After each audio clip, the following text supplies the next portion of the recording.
एक दिवस पुढे ढकलून आपण 7 जानेवारीला घेतला. बाळासाहेब आंबेडकरांनी खऱ्या अर्थानं मराठी पत्रकारितेची सुरुवात केली आणि त्याचा धागा घेऊन आपण कराड तालुक्यातले सर्व पत्रकार बांधव गेले आणि गोष्ट प्रामाणिक आणि सचोटीनं ग्रामीण भागातल्या शहरातल्या सर्व बातम्या त्यामध्ये प्रिंट मीडिया असेल त्या व्हिडिओमध्ये अशा सर्व पत्रकार बांधवांनी गेले अनेक वर्ष कराड तालुक्याचा सन्मान हा महाराष्ट्रात देशात पुढे नेण्यासाठी आपण सगळ्यांनी काम केलं. म्हणून आपण सगळ्यांना मनापासूनच्या शुभेच्छा देतो. खरं तर दरवर्षी प्रमाणातला छोटासा कार्यक्रम आपण घेतो. पत्रकार बांधव म्हणजे की प्रत्येक वेळेला कार्यक्रमामध्ये जायचं, बातम्या घ्यायच्या, त्याचं ते दैनंदिन चालू असतं. परंतु पत्रकाराचा कुणीतरी सन्मान केला पाहिजे. समाजाचा जो एक डोळा आहे डोळ्याला कुणीतरी सन्मानित केलं पाहिजे. म्हणून गेले 3-4 वर्षापासून हा खऱ्या अर्थानं पत्रकारांचा सन्मान घेण्याचा कार्यक्रम करतो. खरं तर मी सामाजिक राजकीय व्यवसाय काम करतो.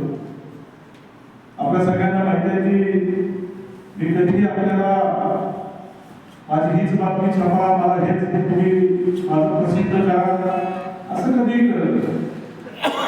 परंतु दरवर्षीप्रमाणे गेल्या 5-6 वर्षामध्ये जो पत्रकार माझ्याकडे एखादी जाहिरात मागायची अशा प्रत्येक पत्रकाराला 2 लाख रुपयाची मागणी ही देण्याचं काम मी सातत्याने करत असतो. मी कोणी कुठल्या विचाराचा कुणाचं मन काय हे कधीही बघितलं नाही.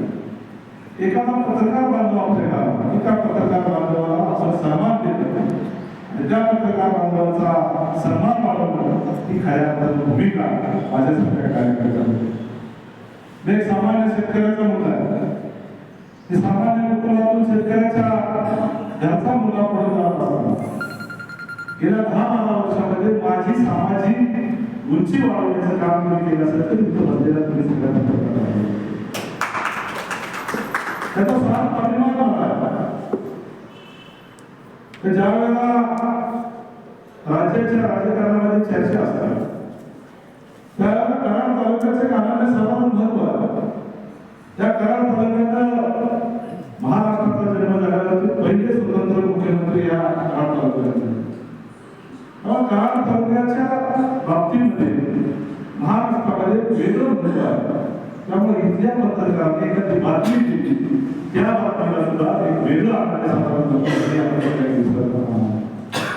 मोरे सरांच्या मार्गदर्शनामध्ये मोरे सरांनी अगदी प्रामाणिकपणे मांडलं.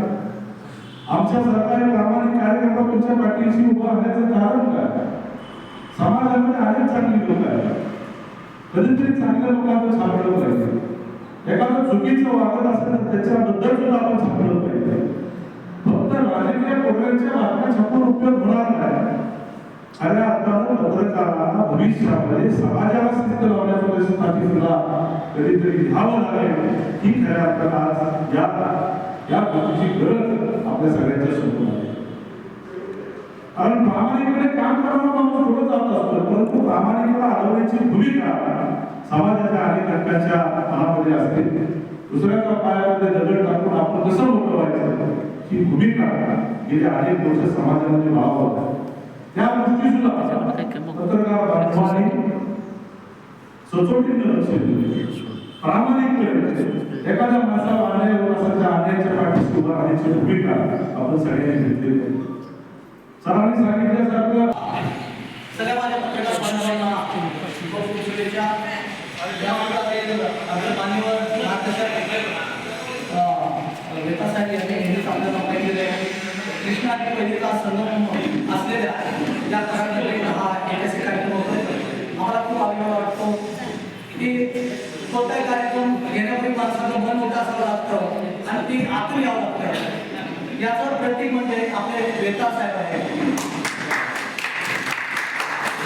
6 जानेवारी 1832 साली मराठी वृत्तपत्राचे जनक बाळासाहेब जांभेकर यांनी पहिलं मराठी वृत्तपत्र प्रकाशित केलं आणि त्या पत्रांना असा काही चमत्कार दिला की समाजाला दिशा दिली. एक समाज प्रबोधनाचं एक प्रबळ माध्यम अशा लोकांना त्याच्यावर बघितलं गेलं. त्यांच्या माध्यमातून पत्रकार क्षेत्रात अनेक पिढ्या घडल्या. आज त्यांनी दिलेला वसा आणि वारसा घेऊन आम्ही सर्व बांधव एक दिलेला वाटचाल करतो. आम्हाला याचा सार्थ अभिमान आहे. मी बाळासाहेब जावडेकरांच्या प्रतिमेवर सर्वप्रथम अभिवादन करतो. आपण प्रत्येक वर्षी 6 जानेवारीला हा कार्यक्रम आयोजित करता. हे विखरलेल्या म्हणजे प्रत्येक जण आपल्या क्षेत्रात असतं. अनेक ग्रामीण भागातून पत्रकार इकडे आलेले आहेत. प्रत्येकाच्या व्यथा आपल्यापर्यंत नेहमी येत असतात. त्यांच्या पाठीवर नेहमी आपली शाबासकीची छाप असते. तुम्ही म्हणता कधी काळजी करू नका, मी तुझ्या पाठीशी आहे. तर हे जे तुमचे शब्द असतात आपुलकीचे, प्रत्येक वर्षी तुम्ही बोलून आम्हाला श्रीफळ देता, प्रेमाची शाप देता, पाठीवर शाबासकीची छाप देता. आणि तेच खरं आमच्यासाठी आयुष्यात पुढं जाण्यासाठी एक माध्यम असतं, आपली प्रेरणा असते. साहेब आपण इथं कार्यक्रम घेता, आम्हाला बोलवता, आमचा सगळ्यांचा सन्मान करता. मैं कोई लीडर या कोई वक्ता नहीं हूँ, लेकिन मुझे एक बात याद है कि आपण जेव्हा जगामध्ये पुढे जातो त्यावेळेला हमें रोकने वाले बहुत कुछ होते हैं. चाहे वो राजनीति हो, अन्य समाज का कोई भी हिस्सा हो, जो तुम्हें हमेशा रोकते हैं. एक समय ऐसा दुनिया में आता है, वही रोकने वाले तुम्हें आखिर एक वक्ता ऐसा आता है, वही तुम्हें सलाम करते हैं. आणि त्याचं एक उदाहरण साहेब असं आहे की त्यांनी सुद्धा खडतर परिश्रम घेऊन ते आज आपल्या व्यासपीठावर आहेत आणि भाजपमध्ये त्यांचं अग्रगण्य नाव घेतलं जातं. आणि मला अभिमान आहे की अशा थोर माझ्यासाठी गुरुतुल्य थोर आणि बंधुतुल्य साहेबांचं माझ्या पाठीवर नेहमी प्रेरणेच्या हात राहिले. प्रत्येक वर्षी आवडून मला बोलवतात, अरे असतं तू कसा आहे काय. बस आयुष्यात सगळ्यात मोठी काही संपत्ती असेल तर साहेबांचे हे 2 शब्द माझ्यासाठी आहेत. साहेबांचे जेव्हा जेव्हा फोन येतात तेव्हा ते मी धावून येतो. साहेबांनी खूप प्रेम दिले आणि त्यांच्या प्रेमाचं प्रतीक आणि आपल्यासाठी ते कार्यक्रम घेतात आणि आपल्यातून जो आशीर्वाद दिसतो, जी दुवा दिसते ते साहेबांच्या पाठीशी आहेत. त्याच्यामुळं त्यांनी आयुष्यात यशाचे एक शिखरे सर केलेले आहेत. साहेबांना उदंड आयुष्य लाभो. आपण आम्हाला इथं बोलवलं, आमचा मान सन्मान केला. मी मनापासून आपले खूप खूप आभार मानतो. आपल्या हातून असं साहेबांचं काम घडावं, एक सामाजिक बांधिलकी अशीच जपत साहेब झाली. आपल्याला खूप खूप खूप शुभेच्छा आणि पुण्याच्या सर्व पत्रकारांच्या वतीनं मी आपले आभार करतो. कारण वक्ता असा असावा, किती बोलावं, कोणत्या मुद्द्यावर बोलावं, कुठं थांबावं हे त्याला माहीत असतं. तो वक्ता असतो.